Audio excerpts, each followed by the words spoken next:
Hey, today we are doing the guide.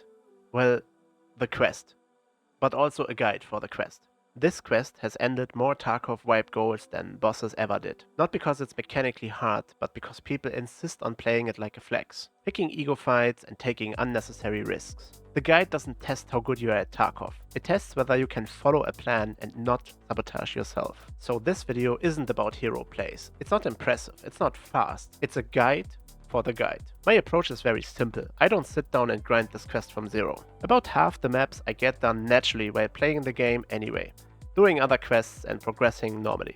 Once I'm roughly halfway through, I switch modes. From that point on, every raid has one job: survive and tick off a map. That shift in mindset is where most people fail this quest. You'll notice in the clips that I'm actively avoiding fights. That's intentional. This quest is not about being a hero. It's about making sure you actually finish it. Every unnecessary engagement is just another chance to throw away progress for no reason.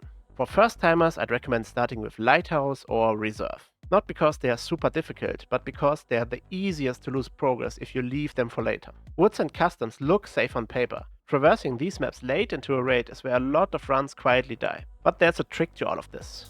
There are two ways I end raids for this quest. Either I use a transit exit, or I wait out a survive timer near an extract. If you are using the transit method, you take the transit, and once the screen goes black, you Alt F4.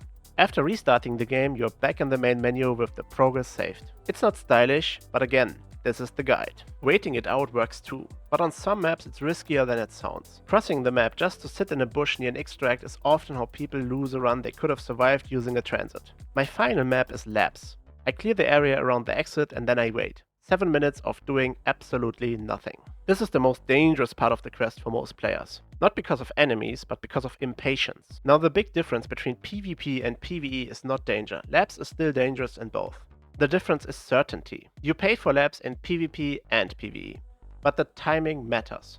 In PvP, people usually do labs early, because every death risks another keycard, and you're rolling the dice against cheaters and 15k hour sweatlords. You want that uncertainty out of the way as soon as possible. In PvE, that uncertainty is gone. The danger is still there, but it's predictable. That means the smart move is to do labs last, when every other map is already locked in and you only need to pay the cost once. Same map, but completely different logic. When we wait out the 7 minutes, it's the perfect time to get a cup of tea. Once the timer runs out, the quest is done. No fireworks, no highlight clip, just a finished task that a lot of people overcomplicate. So if you enjoyed the guide, this guide, let me know in the comments which other quests you'd like to see covered.